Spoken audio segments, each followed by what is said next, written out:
Welcome everyone to the Koochiching County Board of Commissioners regular meeting for Tuesday, July 25th, 2023. Would you help me open with the Pledge of Allegiance, please?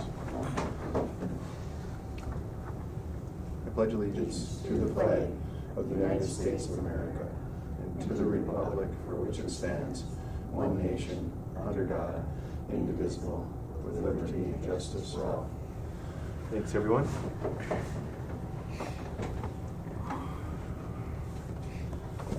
First item up is to approve the proposed agenda with additions and or deletions. We have one addition. We'll place under human resource. Item E will be the addition of to consider appointing Joe Nelson as Koochiching County Auditor Treasurer and authorize the filling of the vacant Assistant Treasurer position. So we will consider that as item 4E as the addition. So with that, I would accept a motion to consider approval. I'll make the motion. Thank you, Commissioner Hill. I'll second it. Thank you, Commissioner Roach. Any discussion? No discussion. Hearing none, I'll call the question. All those in favor signify by saying aye. Aye. Aye. Opposed? And motion carries. Thank you. Next up is to approve the minutes from the July 11th, 2023 regular meeting. I'll make that motion. I'll second.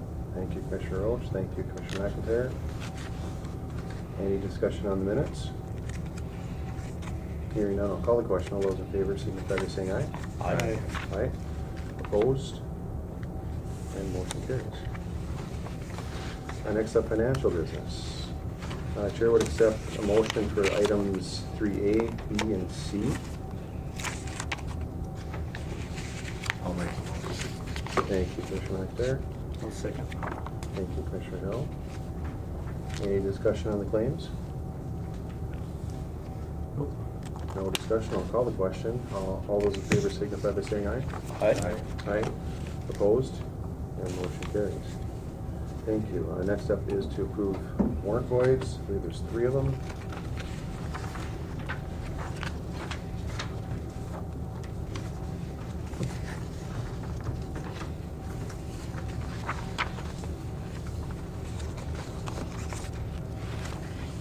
I would accept the motion to approve those.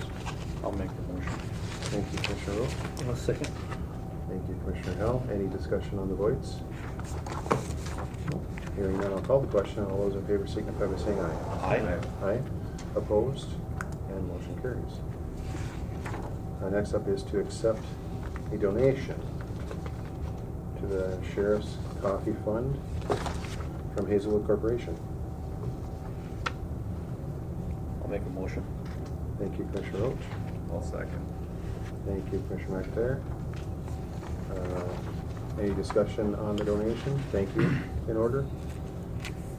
Hearing no other discussion, I'll call the question. All those in favor signify by saying aye. Aye. Aye. Opposed? And motion carries.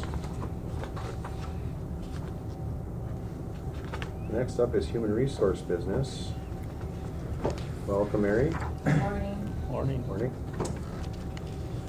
And you have a few notices and a couple approvals and an addition we're going to go through. Yes. So the first item, just want to make sure you're ready.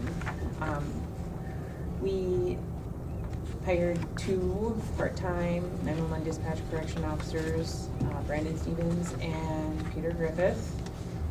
They were hired July 13th and then June 29th. So I have my dates crisscrossed there, but the information is accurate on the request for board action. So Brandon Stevens was hired July 13th. Peter Griffith was onboarded on June 29th. Then, And these are just notices, so we need no board action on those? correct. Okay. Correct. Thank you. And next up, We had a separation, Sean Cannon, from our full-time 911 dispatcher corrections officer position, effective July 13th. Also asking to seek authorization to fill the vacant position. excellent. And we will need a motion for that. I'll make the motion. Thank you, Commissioner McIntyre. I'll second it. Thank you, Commissioner Roach. Any discussion? Anything else with that, Mary? None on that one, no, sir. Okay, hearing no other discussion, I'll call the question. All those in favor signify by saying aye. Aye. Aye. And opposed? And motion carries. Thank you. The fourth item on the list would be the promotion of the Veteran Service Officer Office Assistant to Veteran Service Benefit Eligibility Specialist, and that would have been for Heidi Oquest. Oquist, thank you. And her start date was July 17th. And then also I'll seek authorization at this time to post for her vacant office assistant position at this time as well. So both the promotion to the benefit eligibility and also to backfill the office assistant? Correct. Okay. And is it office, that's a full-time position, the office assistant? I believe so, yes. Okay. All right. Wishes of the board? I'll make the motion. Thank you, Commissioner Roach. I'll second. Thank you, Commissioner Hill. Any discussion? Hearing none, I'll call the question. All those in favor signify by saying aye. Aye. Aye. Opposed? And motion carries. And thank you to Heidi as well. And next up, we have our addition. Yes. I request to appoint Joe Nelson, currently the Assistant Treasurer to Auditor Treasurer, to fill a vacancy of the elected office Tom West due to his resignation that was accepted and approved by the board on July 11th, which would be, his resignation would be effective August 30th. August 30th. If I may add something? Yes, please. I did vet this through our county attorney to make sure that we were following the Minnesota statute and so forth. And the email that's attached does note that it is approved to do it. You've chosen the way to do this, and this is definitely by statute. So he's approves what we're doing here. And then is that option still, the option of still having this as an elected position still open until the 2026? By doing this, that's still an availability or an option at that Yes, time? he also gave his opinion on that, and there's a few more steps that you'd have to do if you wanted to make this an appointed position versus an elected position. And you would have to give the public the chance to give their input on it and so forth. And that can be done anytime between now and when this term is completed, if you decide to go that route. This is just appointing Joan for the end of his term. And you'll know Joan, I'm sure, right? Yep. Yes, and you're on board with this? All right, thank you. So, yeah, with that, everybody comfortable with the? Absolutely. Yep. All right, Chair would accept a motion to. I'll make a motion. Approve, thank you. I'll second. Commissioner Roche, thank you, Commissioner Hill. That was pretty quick, wasn't it? Yeah, geez. Noted. Any discussion? We're ready for the job. No discussion, thank you, Joan, for stepping up and. Thank you. Being here, thank you. Welcome aboard. If there's no other discussion, I will call the question. All those in favor signify by saying aye. Aye. Aye, opposed, and motion carries. Thank you. Thank you, Mary. And Thanks. will there have to be a replacement? That will involve, there is a motion on that request There as is. well. Yeah, that was To included. backfill. Last time, yeah. Yep. Yeah, I'm sorry to mention that in the request for the motion, but that would include to backfill the assistant treasurer position. Yes, it's part of the RBA. Okay. Yes. Yeah. Are you okay with that? Sorry I didn't mention Yeah. that. Yep. Okay. Okay, thank you. Yep, no problem. I should have mentioned that. Not a problem. Next up is to approve the MNDOT contract for the airport maintenance and operation. Grant contract, this is an annual, or no, this is not the annual contract. This is one that they do have. We just need to approve the contract and so forth. It's their airport maintenance and operation grant contract, so it is an annual one. It is annual, okay, excellent. And that's for $21,530, looks like. Yes, sir. Awesome. There's an air marketing one, I think I'm thinking of, that's annual as well. Yeah, there's two of them, two annual ones for sure. Okay. All right. So looking to approve the contract for the airport maintenance and operation grant. Yeah. I'll make the motion. I'll second. Thank you, Commissioner Hill. Thank you, Commissioner McIntyre. Any discussion on the grant? Hearing none, I'll call the question. All those in favor signify by saying aye. Aye. Aye. Opposed? And motion carries. Thank you. Next up is to approve Rochelle Sportsman lawful gambling application for Rochelle's Sportsman's Night Out for raffle to be conducted on October 14th, 2023 at the Rochelle Community Center. I'll make the motion. I'll second it. Thank you, Commissioner Hill. Thank you, Commissioner Roach. Any discussion on the raffle? Nope. Hearing none, I'll call the question. All those in favor signify by saying aye. Aye. Aye. Opposed? And motion carries. Next up is to set an additional county board meeting for Tuesday, August 1st, 2023. And this is for extra business and primarily to,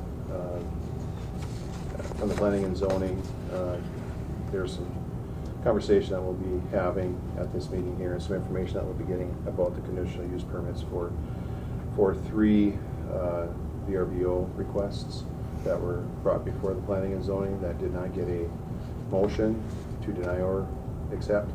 So it will come to this board at that time, and I think there's some section language that we're going to be getting from Matt that he'll bring to us here for that meeting, and then we can go over and go through and stuff. So we may have to kind of find a direction there with these here. So we'll have some discussion on that at that meeting. Is kind of what that's for. So, and there's a timeline for their. That's kind of the reasoning is there's a certain timeline days that they have to follow within those applications. So. Excuse me. Yes. Mr. Chair, there will be one other item that I know of right now, and that is for a tax discussion. There'll be a closed session and a tax discussion for the tractor supply. Okay. There's a court case going on with that, tax court case. Okay. Excellent. So that'll be part of that meeting as well on the first. I think the request there for this meeting, but we just couldn't fit it in with the activities for today.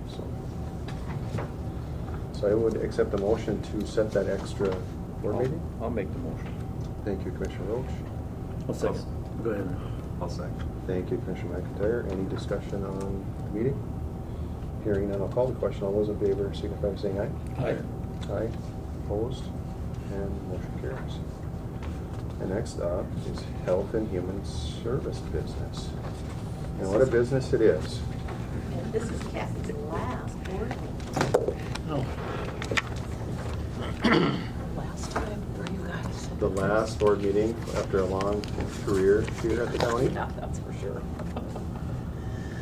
And you have a couple of purchase agreements. First thing is to approve the warrant void.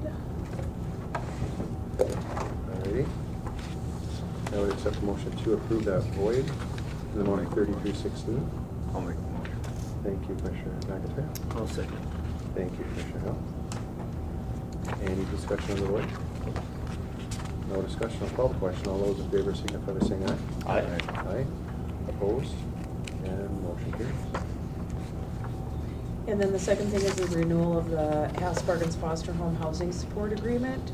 This is the annual renewal for the adult foster care license for them. Nothing has changed with it. They're just done every year. Okay.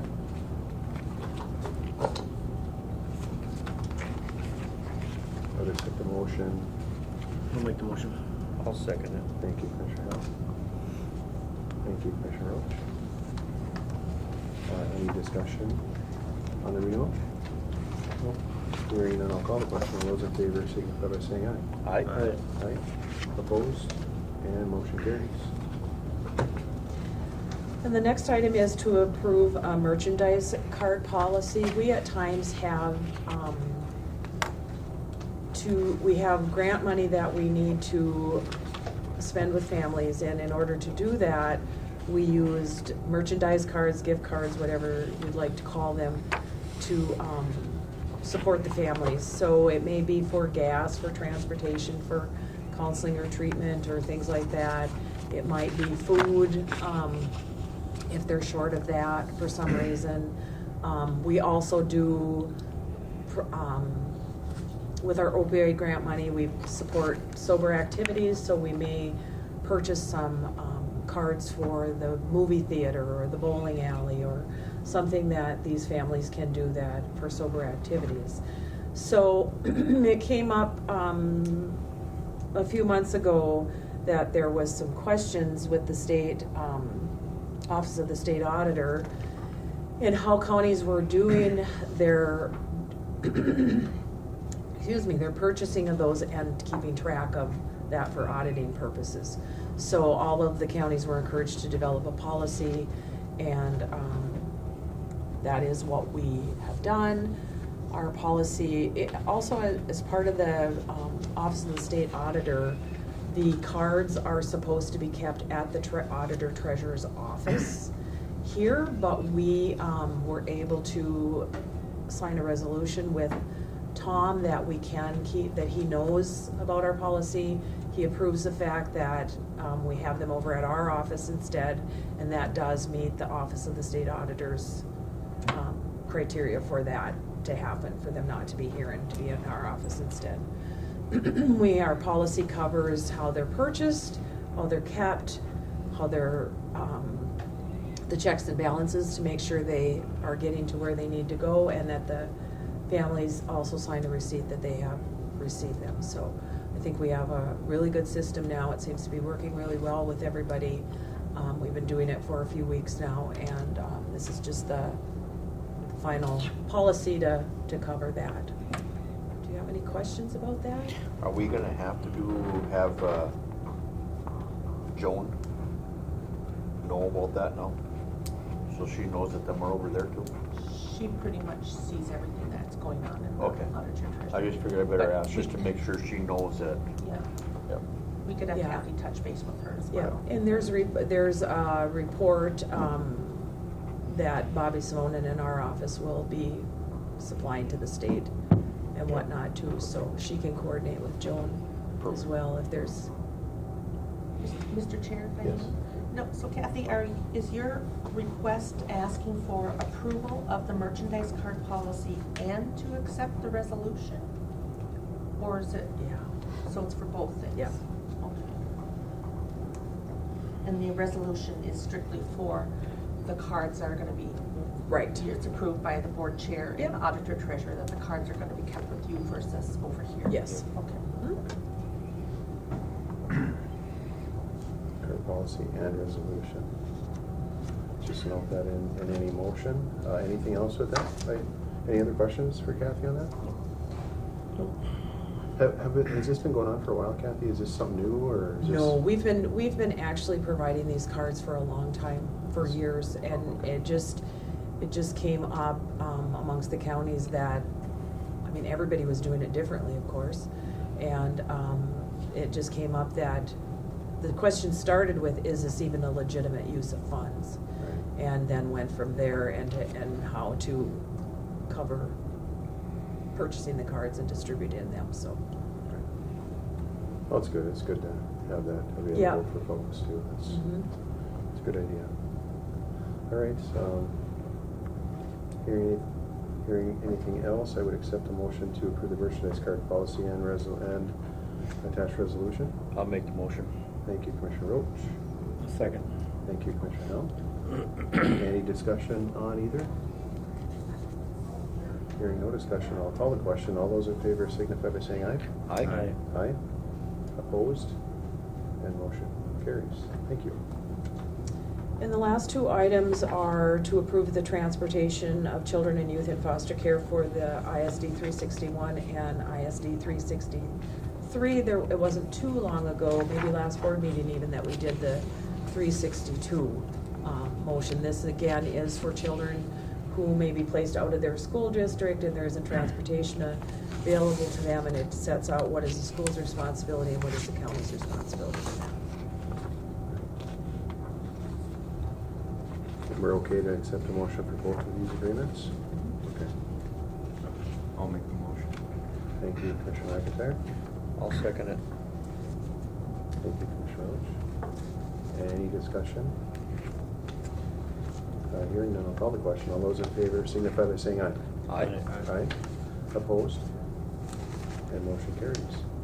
And Kathy, thank you. Yeah, Well, thank you. I really appreciate all of the work that you guys do, how you are informed and supportive of our department, and it's been great working with you guys, so I will miss some things. Not everybody. Is everybody aware that there is a little gathering tomorrow for Kathy, coffee and cake and so forth? Mm. Over at the Forest Land Building? Yep. Is this the right way? No. That way. Sorry. That way. Well, thank you, Kathy, for all your years and your dedication and always being forthcoming and forthright and right on top of everything too. So that's going to be hard shoes to fill, and really wish you the best and all the best in whatever it is you're going to do, and enjoy and relax and Sleep in. sleep in and whatever. That's one of the things. Sleep in my hammock at the cabin. There you go. There we go. You've been excellent to work with, Kathy. Yeah. Thank you. Thank you very much. Thank you. Cover all the bases. Go ahead, Justin. All right. First item I'm bringing today is to consider approval of Windows 2012 to Windows 2022 server upgrades. We have two Windows 2012 virtual servers in our environment at the moment, KCC PDC and KCC Motion. Those are going to reach their end of life in October of this year. Continuing to use these servers after that end of life, which is the support from Microsoft, will provide a risk to our network. So the solution will be to create two new virtual servers, Windows 2022, and then migrate the data from the 2012 servers to the 2022 servers. The cost for the new servers is pretty low at about $1,000. However, with that, every user that needs to contact those servers needs a new license for that, and that's going to be about $9,000. And then also to work with VC3 on that migration. On the low end, it'll probably take about 30 hours, about $5,000, or at the high end, about 55 hours for almost $10,000. This item is not budgeted. However, I do have about $23,000 left in my capital expenditures over $10,000 account, and I would like to use that for this.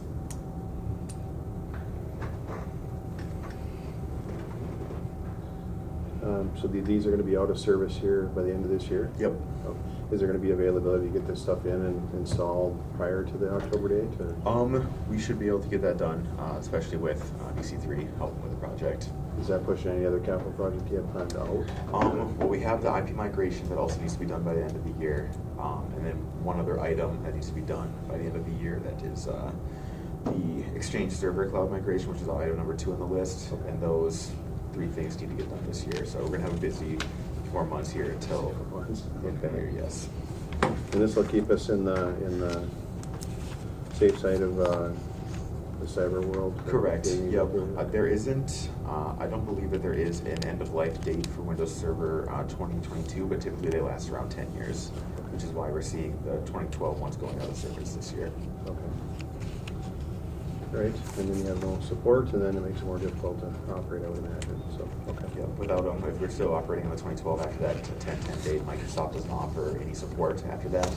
So any new issues that pop up, any new vulnerabilities won't be addressed by Microsoft. They'll tell you to upgrade. Upgrade, okay. Just one other quick question on the licenses. Is that a one-time fee or an annual? That's a fee? one-time fee. One-time, fee, okay.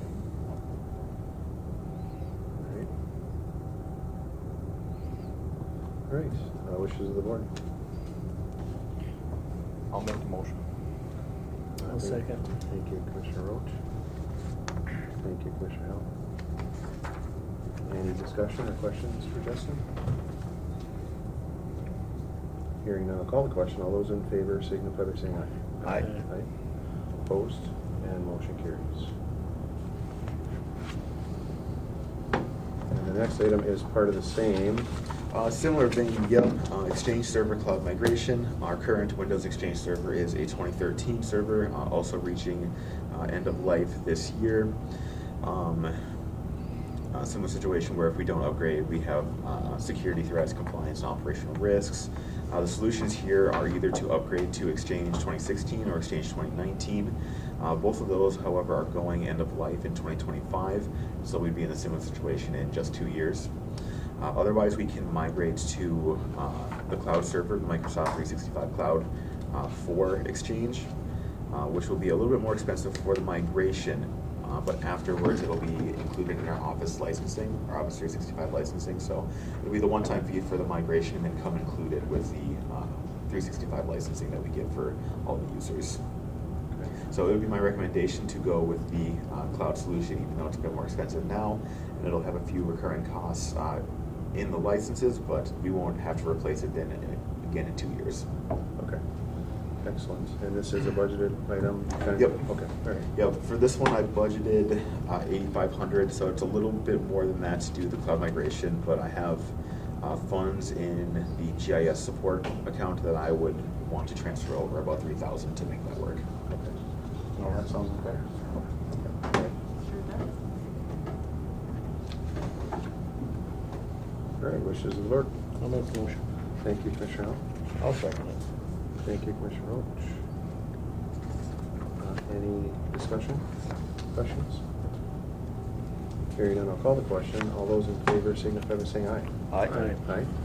Opposed? And motion carries. And then we have a iSpace. Yeah, going off topic for a moment. The contract for 1 year of complete care for all the equipment, the cameras, TV, speakers, the card that's in the room over there that also supports the boardroom, and these virtual meetings will be about $6,090 for the year of support. I would recommend going forward with that. One service call to have them visit up in the cities is can be upwards of $2,000. So if they come 3 times in a year, it'll be worth it. Okay. And then at the end of that complete care contract, I actually do have a example of the service order that we would have placed without it, to come and have them take a look at the click share, and that's a total of $1,600 for that one visit, which would probably take them, I don't know, a half hour to figure out what's going on there or replace the parts. The complete care contract also covers all of the hardware replacements, so if any of the over $40,000 worth of hardware and stuff we have in the room goes wrong, they'll replace that. So I would advise entering that service care agreement. And then this is annually? Yep, that'll be annual, and that was budgeted. Okay, excellent. Great. Wishes of the board. I'll make the motion. Thank you, Commissioner McIntyre. I'll second. Thank you, Commissioner Hill. Any discussion on the renewal? Hearing none, I'll call the question. All those in favor signify by saying aye. Aye. Aye. Opposed? And motion carries. Right. And then the last item is the Office 365 licensing that we kind of touched on earlier. I'd like to go through SHI to purchase 25 Office 365 G1 licenses and 155 Office 365 G3 licenses. Those licenses will expire in October. The total will be $41,140.10. This was a budgeted item. The quote from SHI is a little higher than expected, but only by about $3,000, so not a big gap there. That can be covered from other areas, other accounts. And that should be super easy to implement. It's basically just on their end hitting the renew button, and then the licenses that we currently have are the 25 G1 and the 155 G3 is what we currently employ, so it's basically just for another year. And we had renewed through SHI previously. Okay, and these are annual Yep. expenses, okay. Basically what we pay for everybody to be able to use Outlook or Excel for a year. Okay, great, sounds good. Not cheap doing business with you. No, it's certainly not. It adds up, don't it? Yeah. So, But with these licenses as well, we do get the Exchange Online, the cloud that we're migrating the Exchange server to. Oh, So so that's that's- all included in these G1 and G3 licenses. as long as we do that other upgrade that you mentioned earlier. The other upgrade, so right now we run a hybrid, so we utilize part of that cloud and part of an on-premises server. Okay. And the upgrade and migration is to move what's on the on-premises server to the cloud and then only use the cloud. And only use the cloud, okay. And then after that, this will cover that as well? It should, yes. Excellent. We're figuring it out as we go, right? All right. Thank you, Justin. Wishes of the board. I'll make the motion. Thank you, Commissioner Roach. I'll second. Thank you, Commissioner Hill. Any discussion? Hearing no discussion, I will call the question. All those in favor signify by saying aye. Aye. Aye. Opposed? And motion carries. You get 4 months worth of work. All right. Thank you. Thank you. Thank you. Thanks.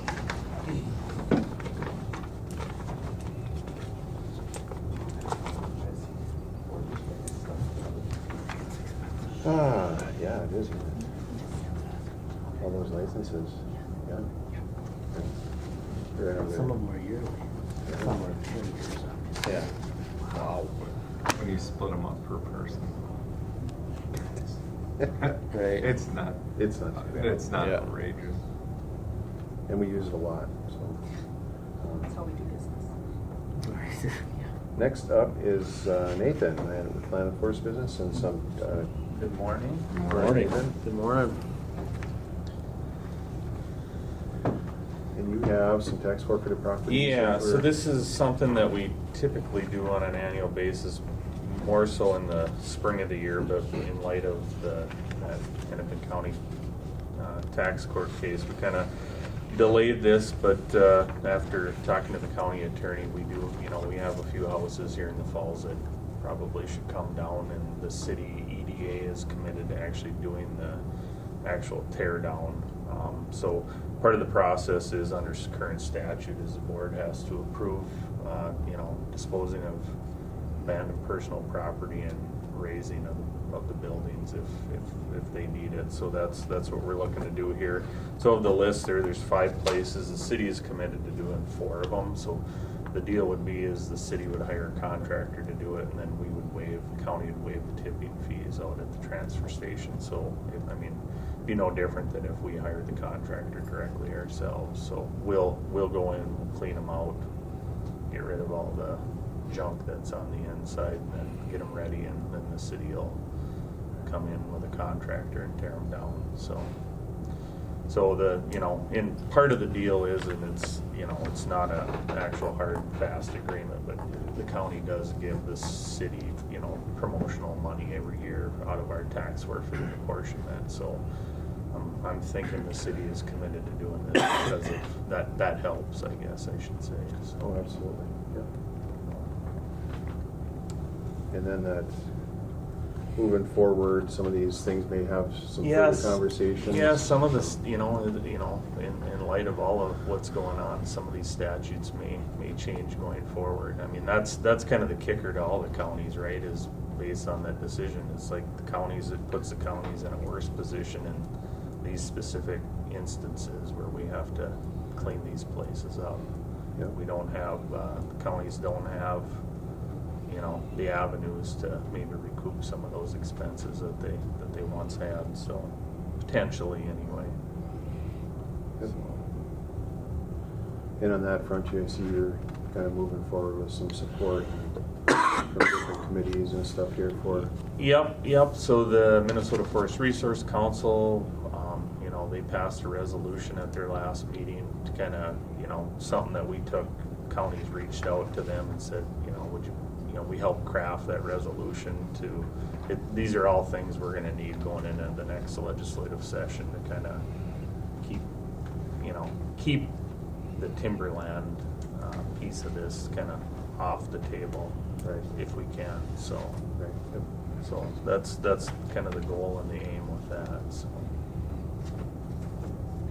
Yeah, it's take your hands tight here a little bit. And Yeah. Makes it more difficult to Yeah. operate. So. All right. Well, thank you, Nathan. Anything else to add on those? Nope, I think that's about it. The only other thing I guess I'd add is there's a couple of these that the city had actually started like court proceedings on to do forcible demos while they were still privately owned, and they just never made it to the finish line with the city there too. So. Okay. Yes, sir. Great. I'd accept a motion to approve or consider approval of the tax forfeited first cleanup. I'll make the motion. Thank you, Commissioner Hill. I'll second. Thank you, Commissioner McIntyre. Any discussion? Anything else on these? No. All right, so hearing no other discussion, I'll call the question. All those in favor signify by saying aye. Aye. Aye. Opposed? And motion carries. Thank you. Thank Nate. you. Thank you. And now we have some highway business. Hello, Trent. How was everyone this morning? Good. Good. Well, how's it going with you? Oh, you know, the International Falls Water Tower's still standing, so that's good. That's right. Yeah. It's all fresh, it should be good. Well, it's always a chance with the contractors we got working out there. They're within a couple blocks, so. And we have some, looks like some pretty good bids, close bids at least, and some of them at least, and kind Yeah. of up and down a little bit. Yeah, no, this goes to show you, it's kind of a crapshoot sometimes. As we go through the bids here, you'll see that. First item is award project CP 2023-04. That's our county road, our CASA 6 and 36 crack seal and mastic repair project. We got authorization to bid that project on May 23rd. Project is located the east of Mizpah on 6, just finishing up some crack seal there, and then south and west of Mizpah on CASA 36. So bid opening was not July 4th, I think it was July 5th or 3rd. At 2. Monday or Wednesday? Yeah, I'm sure it was Monday. At 2 o'clock, we had 4 contractors that submitted bids. Engineers estimate placed the cost at a little over $245,000. Northwest Asphalt and Maintenance came in with a total of $196,569.90, which is 80% of the engineer's estimate. A great bid. If you go to the the bid abstract, you can see that bids varied wildly. Wow. Lot Pros came in quite close, and then we had Aztec, Asphalt Surface Technology, and Farner came in significantly higher, almost double the engineer's estimate for Farner. But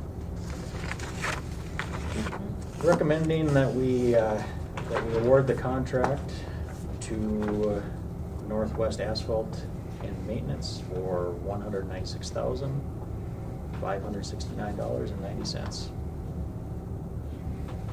Right. And also authorize the board chair to sign the contract agreement. All right. I'll make the motion.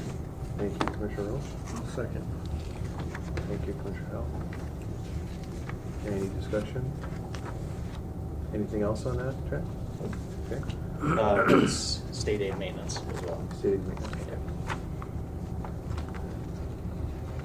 Hearing no discussion, I'll call the question. All those in favor signify by saying aye. Aye. Aye. Opposed? And motion carries. Good bids. Item number 2 here is award project CP 2023-05. So this is for our crushing project down in Silverdale. Received authorization on June 13th to bid this project. The project will be located at our Silverdale pit, which is just across the line in St. Louis County. Bid opening, July 17th at 2 p.m. We only had 1 contractor submit bids, so that was a little bit alarming when we were just about ready to open the bids. We actually had a pre-bid construction conference out at the site, and nobody showed up. So a little bit alarming. Mark Sand and Gravel, though, they came in with a pretty decent bid. Engineer's estimate was $205,000. Again, that's really a crapshoot with fuel prices and just all the prices in general.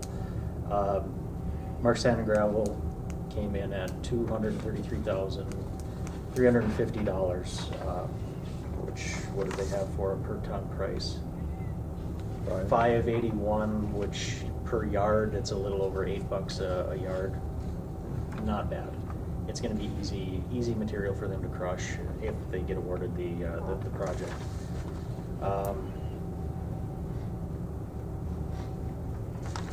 Project quantity, 35,000 tons, so approximately 25,000 yards. We currently have no material down there put up in a pile or crushed. Would recommend awarding to Mark Sand and Gravel for $233,350. And authorize the board chair to sign contract agreements for these projects. This is from local maintenance funds as well. Sounds good. What wishes of the board? Make a motion. Thank you, Commissioner Hill. I'll second it. Thank you, Commissioner Roach. And they use a substantial amount of gravel out in that area as well, I imagine, with some of the potential that we have out there maybe, or is this gonna last for? This is gonna last for a long time. It should last 15 years easy. Oh, great. Oh, that's awesome. Yeah, that's really good. Excellent. Any discussion? Mr. Chair? Yes. I do have one question. What funds did you say you'll be using for this? Local maintenance funds, Thank you. so that comes out of what the county gives the highway department for funding. Oh, yeah. Yep. All right. Any other discussion? Hearing none, I'll call the question. All those in favor signify by saying aye. Aye. Aye. Opposed? And motion carries. Then we have a mill and overlay. Is this the first loss project, is that right? Or close? Yeah, it's kind of like 1B. 1B, okay. So we got authorization to buy the box culverts for the project out on County Road 134. Yep. That's pushed to next year. So once we pay for the box culverts, that's kind of the 1A project. 1B would be this project. This one will be done first, if approved. Yeah. So this third RBA is award project CP 2023-06. Again, we received authorization to bid this on June 13th. Project is located south of Little Fork off of Highway 65. It's a mill and overlay project, 2-inch mill, 2-inch overlay. We did replace culverts on the road earlier this month, I think just after the 4th of July. Again, good bids. We opened bids on July 17th at 2 as well, which is a little bit later, 2:15. Engineer's estimate came in at $435,659. We had 2 contractors that submitted bids, and again, like I said, both really good bids. Wasabi Bituminous came in with a total of $362,801.55. It's about 83% of the engineer's estimate, which is great. KGM came in at 88% of the engineer's estimate, which was great as well. But I feel the bidder of best value to the county is Wasabi Bituminous. So we're asking for authorization to award for Wasabi Bituminous for $362,801.55. I'll make the motion. Thank you, Commissioner Hill. Second. Thank you, Commissioner McIntyre. And this is local option sales tax funds. Excellent, great bids. Yeah. Yeah. That's awesome. Good contractors. Stretch that dollar. Yeah. How How many many are- miles is that? It's 1.75. And then our sign up, right? There will be a sign at the end of the road That'll be saying, good. this is funded by local option sales tax. Yep, good. And this is actually, I'm kind of excited. We haven't worked with Mark Sand and Gravel yet this year, or actually ever since I've been here. Okay. And I don't believe that I've worked with Wasabi Bituminous either. They may have been a small sub on one project or something, but, so I'm excited to work with those two. Them guys did our airport, They did good work. and they came in one day, milled it, came back the next day and had it blacktop the next day. Them Okay. guys in the parking lot out at the airport, the half they did, Yep. looks phenomenal.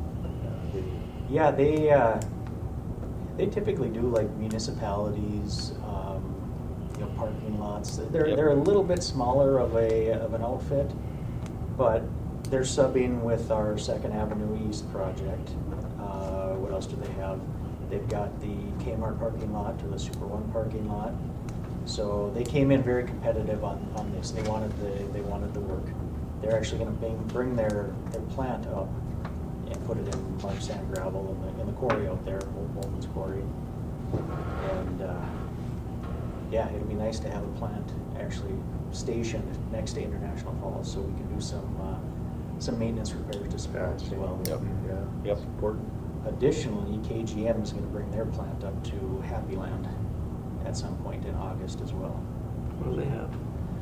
They have some International Falls city streets, and they also have the Van Lim Overpass project. So the approaches, they'll be paving those. Yes, yeah, I know, they did good work, parking lot's great out there, Yep. like you say, just did an awesome job. That seems like they always do great work too, so. KGM does good work as well, they've been doing it a long time as well, so, yeah, we're lucky to have them around. Anything else on that, Trent? Did I mention local option sales tax? That was Yep. what the funding was? Signage and Yep. probably one B project, kind of technically, but the first project that will be completion and in the. Yeah, there's a couple of roads that are in worse shape right now. County Road 76, which is just north of 72. I forget what the name of it is. What the that one's a worse road, but it's a bigger project, a lot more work. So that will likely be a next year's project, and that's a full depth reclamation. So. All right. I think we have a first and a second. Any other discussion? Hearing none, I'll call the question. All those in favor signify by saying aye. Aye. Aye. Opposed? And motion carries. Well, thanks for keeping our roads in good Thank you, shape. Trent. Yep. Well, we're trying. Yeah, great estimate, so that's pretty nice. Yeah. Coming in under projected is absolutely awesome. You hope to be right at like 100%, you know. There's so much swing on stuff, especially crack sealing. We see that every year. This year it might have been a little bit worse, but could have been the time we bid too. Yep. All right, thank you. Thank you. Thanks, Trent. At this time, we have the MCIT report. Tom Summers, is that correct? Yes. Perfect timing, too. Nothing, I was speeding. I don't suppose so. Can't believe the woods got me.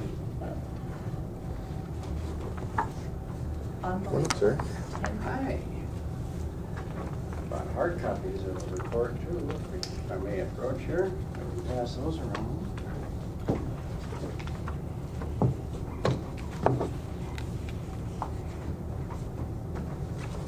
Thank you. You're welcome. Oh, thank you. I got one for the next one. I do.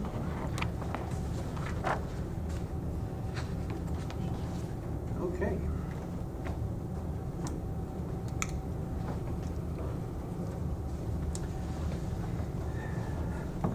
Well, good morning. Good morning. Morning. Hi, Commissioners. Thank you so much for the time on your agenda here this morning to provide our 2023 MCIT report to our county board. My name is Tom Supis. I am your MCIT risk management consultant. I have the pleasure of working with Koochiching County really for quite a while. So now we typically provide this report really every other year to coincide with elections.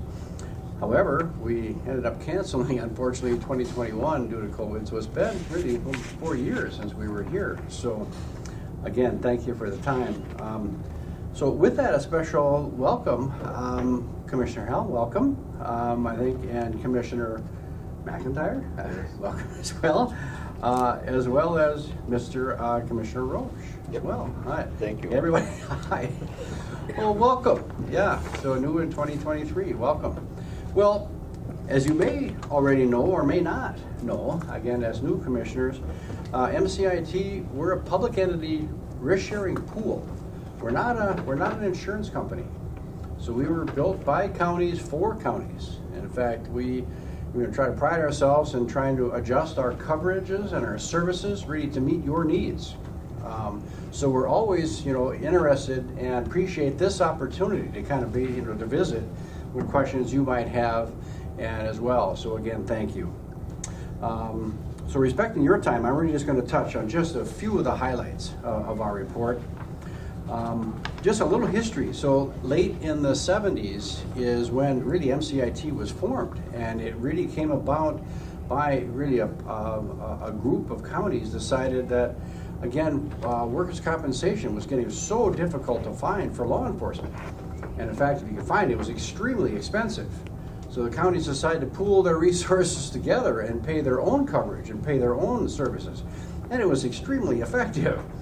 And so in 1980 is when we added then the property coverage, the casualty or liability coverage, as well as the auto coverages as well. So again, and we're thankful, again, Koochiching County was, joined MCIT in 1981. So now again, we're celebrating really 44 years of successful managing risk here together. So we have 81 of the 87 counties now, all really but the 6 self-insured counties of Hennepin and Ramsey, Hennepin and Ramsey, Anoka and Dakota, and then St. Louis counties and Olmsted County in Rochester. Those are the 6 counties that are not in the trust.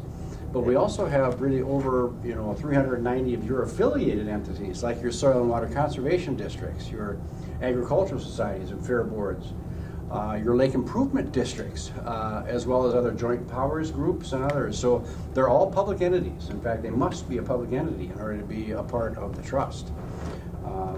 So again, now we're celebrating 44 years of managing risks together, and I have to just recognize Robin Sykes as really being instrumental in our leadership for all of those years. So we wish her the very best here in her retirement. I don't know if you can see her up here or not, but again, we'll continue to thank her. So again, we've tried to shape our coverages and be receptive. I think that's helped in some of our successes. But really, I think it's our counties and what you're really doing. Again, embracing the MCIT programs and services and our risk management and our loss control services. Again, we're kind of all on the same team. Really trying to control risk and to control costs for all of our counties and our members. So again, with that, let me turn to the second page. Let's talk about cyber coverage, Elizabeth. So again, respecting your time, I'm just going to really touch on a few of these highlights. But cyber coverage, again, it wasn't actually preserved and enhanced for 2023, but in about mid-2022, we learned that our carrier for cyber coverage was not going to renew MCIT and all of our 480 members. And so and it was not because of our experience. Actually, it was going pretty well, I guess we'll say however, again, they were just backing out of cyber coverage because again, as well, we see in the papers, cyber is on the radar and public entities are a target. So we were pleased, again, so we ended up going to Counties Reinsurance Limited. They actually provide our liability reinsurance. And so they're actually now providing our cyber coverage up to $500,000 limit, so actually doubled it, higher sub-limits, no additional costs for our members, and no real additional underwriting requirements. So we were pleased. And so now MCIT, we're actually handling those cyber claims in-house now with the help of other third-party vendors. So, and again, including some data practices attorneys, breach coach attorneys. So again, they're at your beck and call. Hope you never need them, but if you ever do, Then there's forensic IT folks, if they need to look deeper into what's going on. But, you know, I think the key then is anytime you feel something's not right, or the system's not right, something's not working right, file a claim. Let us help. Let us help, because we'll get those experts on board. You know, you folks know your internal systems, but again, they can help, and they're at your beck and call. So cyber, we're really pleased. Moving on, let's talk about the dividend. You know, kind of in the orange box here. Again, we all like to talk about dividends.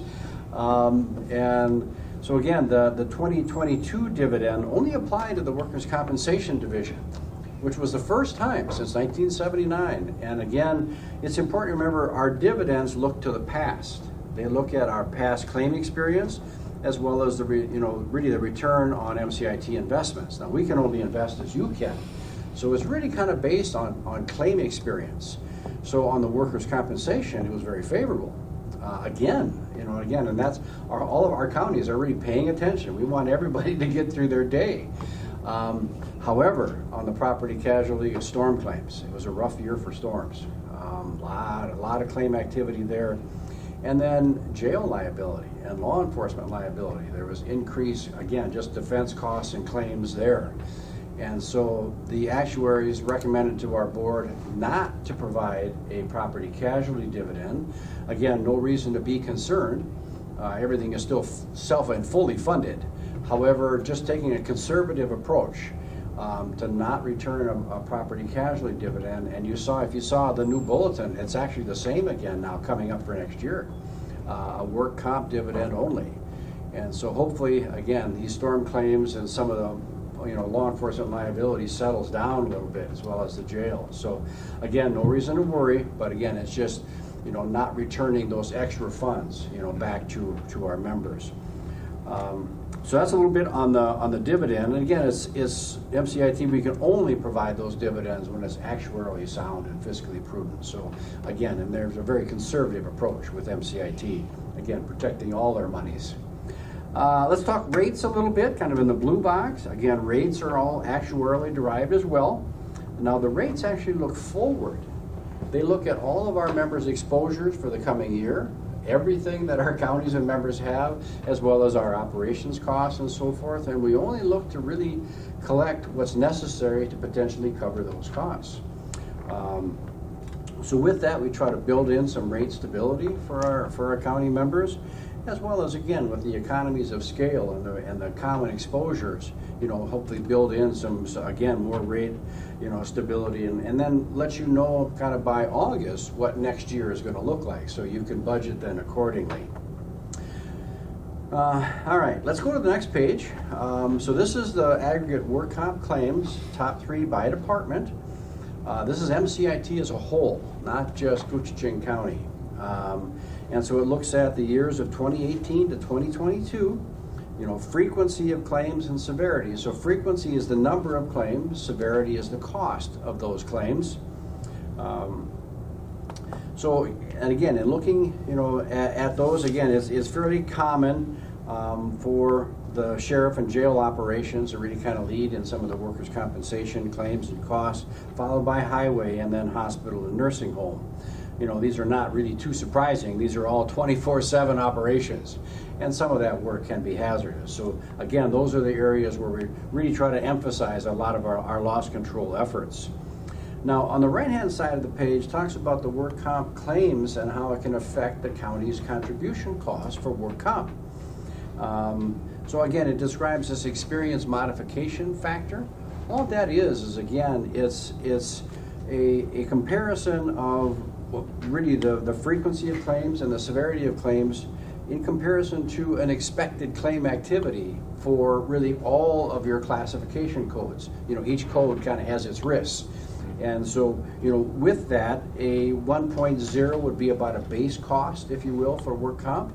If your experience mod is under 1, it'll be a slightly credit mod, a slightly over 1, again, some additional costs. And now, again, Koochiching County for 2023 is a 1.015, so just slightly over 1. So again, just some increased costs of $1,572. Now, it's important to remember that the experience mod doesn't look at your current year or last year. It goes back to 2019, 2020, and 2021 are the 3 years that actually make up that experience mod. So you kind of look at some of the years here. Now, your experience mod has been decreasing, over these years. So we applaud those efforts. And again, it really can make a significant difference in the contribution, and that really is the entire county making, and it starts here. It starts with you folks, and again, throughout the rest of the county, to try to get everybody through their day. So again, we congratulate Koochiching County for again decreasing that experience mod. We recommend continue to work with the safety committee and the return to work program, again, to try to help workers continue to contribute while they're healing. And again, your loss control consultant, Nick Lindberg, can kind of help with the safety committee. He can take a closer look at some of the claim activity, where some of those are happening, and how we could possibly help. So again, we're here to help. Nick was just here, Tom. Yeah. In February. Yes, he was. So wonderful. So again, it's a lovely drive up here, but it's worth it when we get here, I tell you. So we look forward to it. Also in work comp in 2022, the Workers' Compensation Reinsurance Association. This actually isn't in there. They actually announced a kind of a one-time distribution of now. The Work Comp Reinsurance Association returned to all the members. Now MCIT, we're a member of the reinsurance, so that's who provides the work comp reinsurance. Well, they actually decided to return in 2022 $11.3 million, and they were saying they did that primarily because they got excellent investment returns, but again, they're similar to us, but just reductions in loss reserves, a reduction in some, had higher favorable rates, declining claim frequency, and so they returned that extra money. And again, it was really a one-time kind of a distribution, but then our board of directors said, well, we're going to return over $9.6 million of that back to our members in MCIT. And so that was done really about mid-2022. So Koochiching County received then a check for $83,838 last year. So that was a wonderful windfall of some extra work comp. So again, work comp has been favorable. So again, everybody keep up the great work there. And then lastly on that page is the aggregate property casualty claims, top 3. Again, 2018 by 2022 frequency and severity. And again, auto has typically led, always. And again, up here, deer strikes. Again, we can fix the car, we just don't want anybody to get hurt. And so, again, with over 11,000, vehicles in the trust, there's a lot of, risk in auto. So we have a lot of programs around auto. We just want every auto to get through their day, and then everybody in that auto. So, again, followed by property, and we mentioned again there are a number of property storm claims on the property casualty side, and then followed by general liability is on the frequency. Those are all the slip, trip, falls, and again we have some of those programs as well to try to help, try to reduce some of those folks bringing general liability claims against the county. As well as then on the severity is the law enforcement liability, as well as the jail liability. All right, moving on. Let's talk to the last page. Let's look at some of our services. And again, mention consultation. So myself as a risk management consultant can help with, coverages. Anything, again, this is what we're considering. Is that covered? What part is covered? What part is not covered? I can help you with that as far as looking at, again, how our coverage works. Any questions you might have about MCIT. And then Nick, can help with any of the loss control, safety, and so forth. So we look forward to hearing from you. So anytime we can help, please reach out to us. Now, on the awareness and prevention materials, again, we're proud to say many of those are award-winning. A couple of them here, the Essentials of Data Security for Public Entities is a great, resource. Again, by chapters to try to help strengthen. And again, you have the coverage, you have the cyber coverage, but we're trying to help counties and again, our members build, again, extra protections. Take a look, because we're all kind of the weakest link on occasion is what we click on and so forth. So some of that kind of training, as well as building in, some of the actually screening tools and so forth, because they're looking for low-hanging fruit, so they'll keep looking, these bad actors, until they can find something or find an in. And so try to build those protections. Some of those might be, in budgeting. So for you folks to kind of consider. Also, this cybersecurity self-assessment checklist. Another way to look at where some of the strengths are and maybe where some of the opportunities might be that you might want to consider to build extra protections for the county to try to resist some of those bad actors. So again, that can hopefully align you with some of the best practices out there. So also on our website now we have an e-risk hub. Again, to try to build in more resources at your fingertips. Again, that's all at mcit.org, all of it's included. So again, to try to help build protections for our counties. Lastly, in training, we try to offer a number of in-person as well, online and virtual trainings. We record a lot of those. One of the more recent ones here was the Minnesota Government Data Practices Act training. Again, a lot of you can get a lot of these training programs. Navigating land use decisions is a popular one with our commissioners.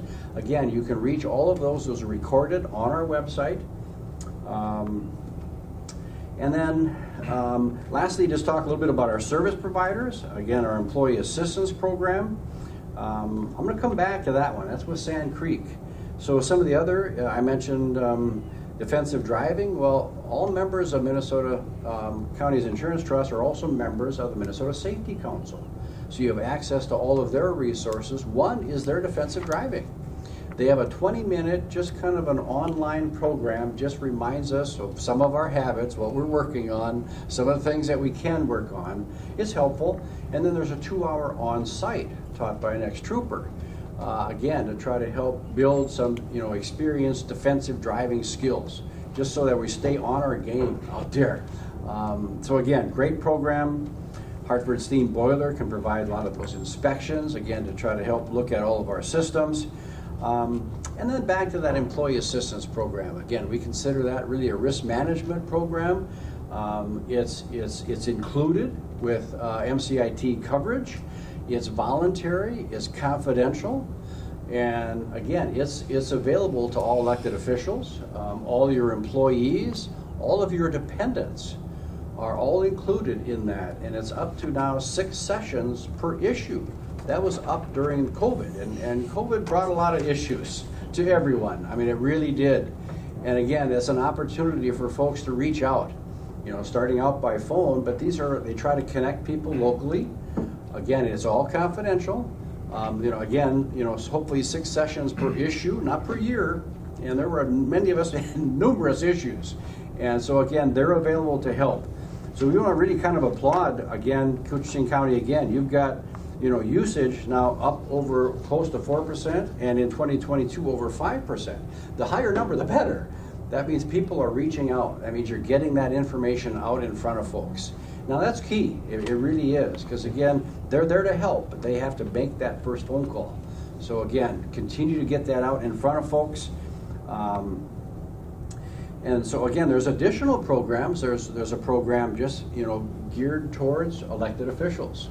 There's another program that's really geared for law enforcement to, help them kind of, post-incident, debriefing, because some of those, you never know, some of those incidents can really, really, strike a chord. So again, to try to help our law enforcement. And then another program that's actually is a coaching program for supervisors. That is unlimited. That is really to try to help team building. If there's any conflict resolution within any of the departments or teams, they can actually help with that. They can walk through that process. So again, that's really another unlimited resource that's available to all of our county supervisors. All right, lastly, again, our commissioners, we just thank you for everything that you do in supporting the county, supporting, again, the safety, programs, supporting our risk management coverages, reaching out to us. We thank you for that. And then just kind of, engaging MCIT, kind of like we're doing today. So again, reach out to us anytime. We appreciate that opportunity. So really, on behalf of the MCIT Board of Directors and really all of our MCIT service team, we thank you. Thank you for your ongoing support, your ongoing participation, and your ongoing encouragement building our success here together. So thank you so much. So with that, I will take any questions you might have. I don't have any. I have one. So Nick I can't- Lindbergh? Thank you. Yes. I was gonna say Hartford, but I knew that wasn't it. Yeah. Yep. Hartford Steam Boiler. Yes. Anyway, Nick Lindbergh, his position is our safety consultant. Uh-huh, yep, loss control, yeah, loss Loss control is control, really kind of okay. safety, yep. So there used to be several more people in those positions. And Yes, so now they're covering many, many counties versus they used to cover a smaller section of counties. Is there any talk about bringing more of them back on board? yeah, sadly, we lost some folks during COVID. We had to lay some folks off because there really wasn't a whole lot of visiting going on. Right, And right. so, so we had, at that point, we had 3 loss control folks, now we have 2, and they divide the state. But I think another issue, we also had a 4th loss control, which was law enforcement only. And that was an he was a chief of police from Fargo.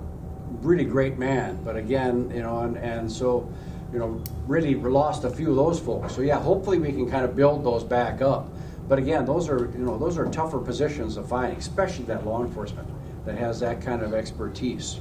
So yes, hopefully, as well as even on the risk management side, we had 3, I think, at a time, and now we have 2 of us that are again dividing up the state. So, not as much visiting, sadly, as it is virtual, phone calls, whatever.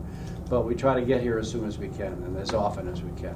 Quick question, some of this cannabis legislation, is that gonna affect how this operation functions? Or I'm sorry, one more time? the cannabis legislation Oh. recently passed, is that gonna be a consideration for conversation on some of the enforcement side of things and some of the liabilities that we're gonna run into? Well, again, I think we're saying, as far as your commercial drivers, not much really changes there, because again, they'll still be, federally tested. But then, as far as, Minnesota, we'd recommend adjusting your, drug and alcohol testing policies, decide how you want to handle that. And again, whether or not they're even considering still testing, for marijuana. However, again, you can decide, if you set up a policy, because again, the prohibitions on alcohol would be similar to prohibitions on, marijuana use. Again, impairment is not allowed. Any use around, is not accepted. And so not a whole lot can really have to change, in essence, but there's some policy changes, there's some decisions as far as how the county wants to proceed. But again, that can be decided by policy and then, follow through with that as well, so, okay? Absolutely. Other questions? Anybody? No, I don't think so. Okay. Well, thank you. All right. Thank you. Thank you. Yep. Thank you. Thanks, Any Tom, other for questions? coming in. Oh, pleasure. Thank you Yeah. so much. My pleasure. Thank you. Thank you Have a very much. wonderful employee appreciation. Yes. Yep. You? Yeah, and thank you for, again, I'm glad I made it. I Yes. really- You walked in right at the scheduled time. perfect time. 10 to 11. Right on Wow, time. isn't that beautiful when that It works out was, like yeah, that? Thank you. Thank you. Thank you. All right, take care. Safe travels back. Thank you. Right, at this time, I will ask for public comments. Is there anybody in person or online for public comment? Hearing no public comment, I will ask for a motion to adjourn. Make the motion. Thank you, Commissioner Hill. I'll second it. Thank you, Commissioner Roach. All those in favor of adjourn, say aye. Aye. Aye. Opposed? And we are adjourned.